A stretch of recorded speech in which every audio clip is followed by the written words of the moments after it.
Well, I spoke to the police, the Gold Commander yesterday morning, and to the head of the Environment Agency. I'm just obviously anxious that we don't do anything to impede the emergency effort, and I was reassured that that wouldn't be the case today. And I've been here overnight. I've spoken to some families and businesses who've been affected this morning, and it's obviously had a devastating impact on the local community, on the local community. And I think what we now need to do is the government needs to strain every sinew, as we now are, but people need to pull together, which they are in heroic fashion here in Somerset. Everybody is having to respond to something which we've never encountered before. No one has encountered this kind of deluge in such a sort of sustained way over such a prolonged period of time. I was just speaking to the son of an elderly couple who've had to move out of their home. They've been living here since the early 1970s. They've never seen anything like this. So everybody's having to adapt to something which hasn't happened before on this scale, and we need to work together. That's the key thing.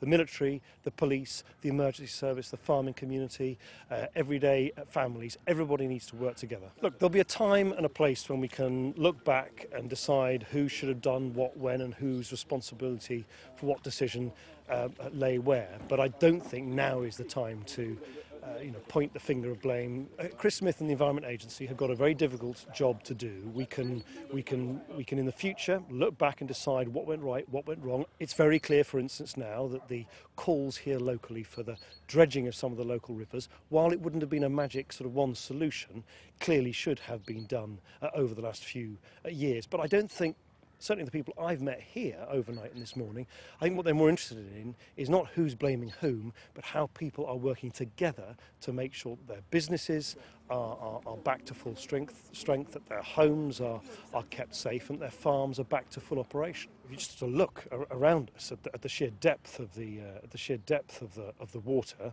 this will take some time to drain away or be moved away. Now we've put in a whole lot of new pumps, and new pumps are being installed during the course of this week. I hope in the coming period we will see the water level come down, but it depends on the weather, and it depends on quite how much water we can shift with those new pumps that are being installed this week. We're putting more money forward.